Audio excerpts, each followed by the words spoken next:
Leo nuevamente: y habiendo llegado, reuniendo a la iglesia, testificaron cuán grandes cosas había hecho Dios con ellos y cómo había abierto la puerta de la fe a los gentiles. Hoy el tema de esta tarde entonces es la predicación del Evangelio. Nuestras emisiones, nuestros programas radiales de la Iglesia Apostólica Resurrección, y aprovecho dar un saludo al coordinador de los programas radiales, nuestro hermano diácono y secretario de la iglesia, nuestro hermano José Manuel Pavés. Nuestros mensajes son de corte evangelístico, no son temas profundos, no entramos a bucear dentro de la doctrina, sino que son temas simples, temas sencillos, que esperamos que quienes nos escuchen sean edificados a través de la predicación. El texto que he leído es el término del primer viaje misionero del apóstol Pablo junto a su compañero Bernabé. Este viaje se inició o está relatado en Hechos capítulo 13. En Hechos capítulo 13 dice que había entonces la iglesia que estaba en Antioquía, profetas y maestros: Bernabé, Simón, el que se llamaba Niger, Lucio de Cirené, Manasés, el que se había criado junto a Herodes, tetrarca, y Saulo. Estos ministraban al Señor y ellos eran profetas y eran maestros, según lo que nos relata Hechos capítulo 13, versículo 1. Pero en el capítulo 2, ministrando ellos al Señor, dice que habló el Espíritu, diciendo: apartarme a Bernabé y a Saulo para la obra en los cuales los he llamado. Entonces, habiendo ayunado y orado, les impusieron las manos y los despidieron. Es ahí el relato que nosotros leemos en Hechos capítulo 13, versículo 1 y 2, ¿cómo se originó todo esto? Fue el Espíritu que habló y dijo: apartadme a Bernabé y a Saulo. Ahora, ellos comienzan el primer viaje misionero. Si queremos resumir, el apóstol Pablo hizo 3 viajes misioneros y el cuarto fue el donde él va a Roma. Cuando él apela a César, hay una dirección o lo llevan a Roma. Muchos hablan que ese fue el cuarto viaje, pero no, la verdad, fueron 3 viajes misioneros del apóstol Pablo, más esta travesía o este viaje que se le llevó hacia Roma. Pero el punto es, quienes nos están escuchando en esta hora de la tarde, siendo las 20:15, es que en el primer viaje misionero se revela que el evangelio o que la predicación del evangelio no es fácil. Se ve fácil, desde afuera se ve fácil, pero la Biblia dice que el evangelio se hace fuerte y solo los valientes lo arrebatarán. Cobran vida entonces las advertencias del Señor Jesucristo dichas a sus discípulos cuando en el capítulo 16 del Evangelio según San Juan les da él toda una advertencia o toda una explicación detallada de que el costo del discipulado o que el costo de servir al Señor no es poco, sino que el costo es mucho. Es ahí cuando él termina diciendo en San Juan capítulo 16, versículo 33, un texto que lo sabemos todos de memoria: estas cosas os he hablado para que en mi nombre tengáis paz. En el mundo tendréis aflicciones, mas confiad, yo he vencido al mundo. Son las palabras de advertencia, de ánimo, de fortaleza, aumento de fe para nosotros, sabiendo por supuesto que solo los valientes lo arrebatarán. Bien, entrando entonces a lo medular, a lo detallado, vemos que en el capítulo 13 del libro de los Hechos, ellos son despedidos, se les imponen las manos y son despedidos y van ya en este primer viaje misionero. Ellos estuvieron en Chipre, ellos estuvieron en Antioquía de Pisidia, según lo que lo relata el capítulo 13, ellos llevaron adelante la predicación del Evangelio. Estuvieron ciertos conflictos, ciertas dificultades que son mencionadas en Hechos capítulo 14, versículo 42 al 52. Estuvieron en Iconio, estuvieron en Listra, ellos siguieron predicando la palabra del Señor en Verde, llegaron a ciertos lugares en Listra, en Iconio, en Antioquía, llevando adelante la palabra del Señor. Y hubieron muchos conflictos, hubieron muchas complicaciones, a tal grado que uno de los compañeros que iba en este primer viaje, me refiero a Juan Marco, que era sobrino de Bernabé, él se devuelve, a la mitad del viaje él se devuelve. Muchos especulan por qué él se devuelve, pero no voy a entrar en ese detalle. Sí dar a entender que esta travesía, este primer viaje no fue fácil, sino que tuvieron mucha oposición, pero la gloria es para Dios, porque con prueba o sin prueba se predicó el mensaje, con dificultades o sin dificultades se llevó adelante el cumplir el mandamiento o la gran comisión de ir por el mundo y predicar el evangelio a toda criatura. Cuando se termina este primer viaje, recuerde que iba Pablo y Bernabé, sobre ellos se le impusieron las manos y ellos fueron despedidos después de haber ayunado, después de haber orado, y ellos van en el primer viaje misionero. Todo este detalle lo tenemos en el libro de Hechos capítulo 13, libro de Hechos capítulo 14, y en el verso 27 ellos dan un informe, reúnen a todos los hermanos, reúnen a toda la iglesia y ellos dan un informe registrado en Hechos capítulo 14 versículo 27 y dicen que se refirieron cuán grandes cosas había hecho Dios con ellos y cómo había abierto la puerta de la fe a los gentiles. Y eso es lo glorioso, porque ya no se predicaba solamente en los límites de Israel, no solo iban a la parte norte, a Capernaum, no solamente iban a la zona central, que era Samaria, no tan solo en Judea, sino que ellos avanzaron, ya he mencionado las ciudades en las cuales ellos anunciaron lo que nos dice Hechos capítulo 14 verso 21, y después de anunciar el evangelio a aquella ciudad, a ellos encontraron muchos discípulos en Listra, en Iconio, en Antioquía, en Verde, en diferentes lugares donde llevaban adelante la predicación del evangelio. Lo glorioso es que el Señor estaba con ellos.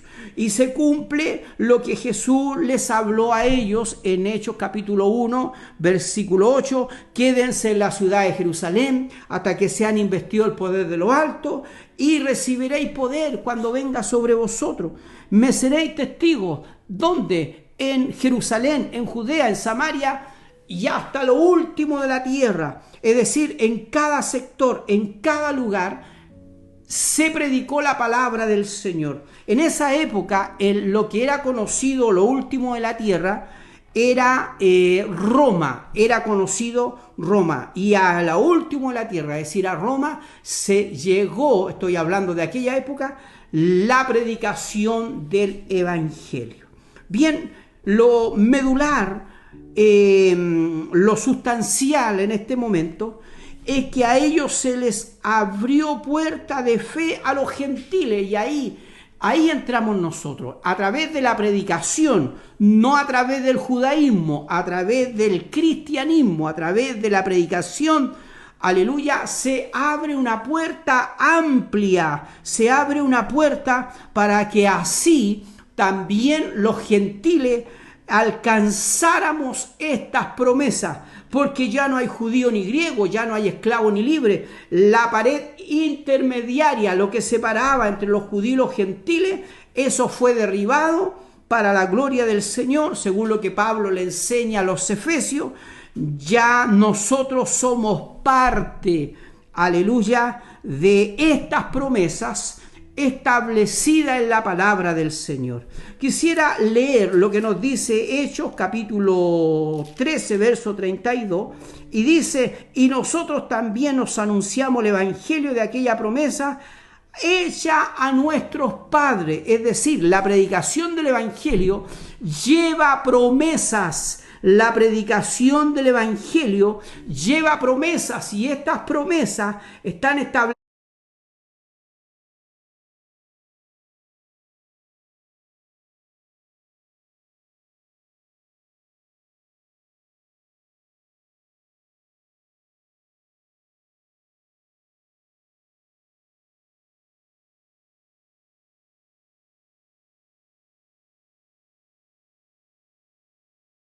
promesas están establecidas en el mensaje y Dios las cumple a los que creen. La Biblia, la palabra del Señor dice a través del profeta del Antiguo Testamento, Naamán: Dios no es hombre para que mienta, ni hijo de hombre para que se arrepienta. Es decir, la predicación del Evangelio lleva promesa. ¿Cuál promesa? El derramamiento del Espíritu Santo. Esto es lo dicho por el profeta Joel cuando dijo que en los postreros tiempos derramaría de su Espíritu sobre toda carne. Ese mensaje va en el Evangelio. La promesa de la vida eterna, la promesa de la venida del Señor, es decir, el contenido del mensaje, aleluya, es un mensaje macizo, es un mensaje, aleluya, que es sustancial, que tiene una cualidad, que tiene una calidad, no tan solo para el judío, sino que también para el griego y para todo aquel que cree. Yo me gozo en esta hora, porque le puedo transmitir a usted que está en su casa, usted que tal vez de manera diferida después va a recibir este mensaje, sea para aumento de fe, entender que el Señor establece promesa conforme a lo que he leído. Anótelo ahí, si no tiene un papel, anóteselo en la mano. Hechos capítulo 13, versículo 32, dice que el evangelio que ellos predicaban es el evangelio de aquellas promesas que el Señor hizo a sus padres. ¿A quién le fue dada esta promesa? Génesis capítulo 3, versículo 15, cuando el hombre peca, el Señor dice que de la simiente la mujer.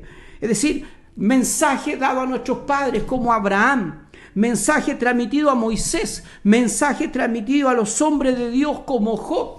Cuando Job dice, yo sé que mi Redentor vive, es entonces entender que él ya tenía una promesa, ya sabía que algo Dios iba a hacer, y todo eso se cumple en la predicación del Evangelio. El Evangelio no es terreno, el Evangelio no es del gobierno, el Evangelio no es una idea humana, el Evangelio viene del cielo.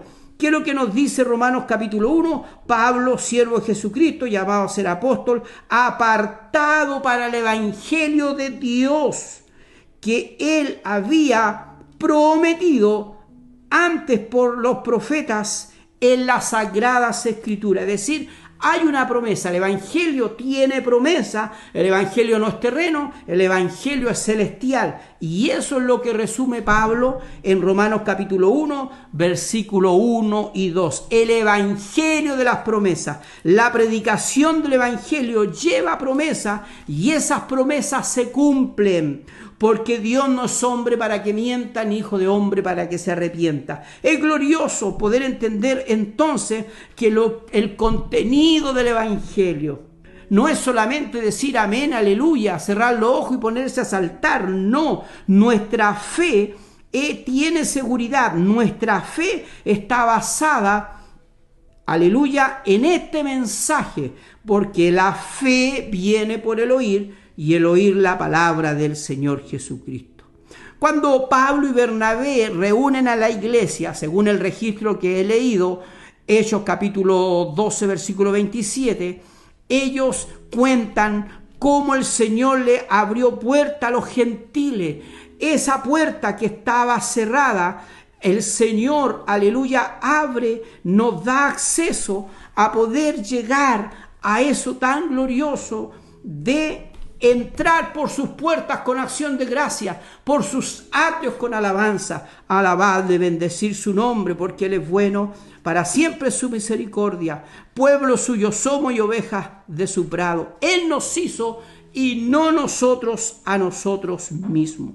Permítame leer lo que dice el apóstol Pablo en 1 Corintios capítulo 16, versículo 9. Dice, porque se me ha abierto puerta grande y eficaz, y muchos son los adversarios. Es decir, Pablo se da cuenta que hay un acceso, que hay una puerta, que esa puerta fue abierta a través del Señor Jesucristo, porque recuerde que Él es donde abre, no hay quien cierre, y donde cierre no hay quien abre. Él dice que el Señor, ha puesto en Israel endurecimiento en parte hasta que entre la totalidad de los gentiles. Es decir, hay un tiempo donde nosotros tenemos que predicar, hay un tiempo donde nosotros, aleluya, tenemos que aprovechar que la puerta está abierta. En este periodo de gracia, Dios nos da una amplia oportunidad para que así, a través de la predicación del Evangelio, el hombre se aferre a las promesas. Cuando el hombre se aferra a las promesas que están en el contenido del mensaje, el hombre tiene fe. Y cuando hay fe, Dios actúa en favor del que tiene fe. En una oportunidad, una mujer insistía delante del maestro: Hijo de David, ten misericordia de mí. Los discípulos ya estaban, pero totalmente aburridos.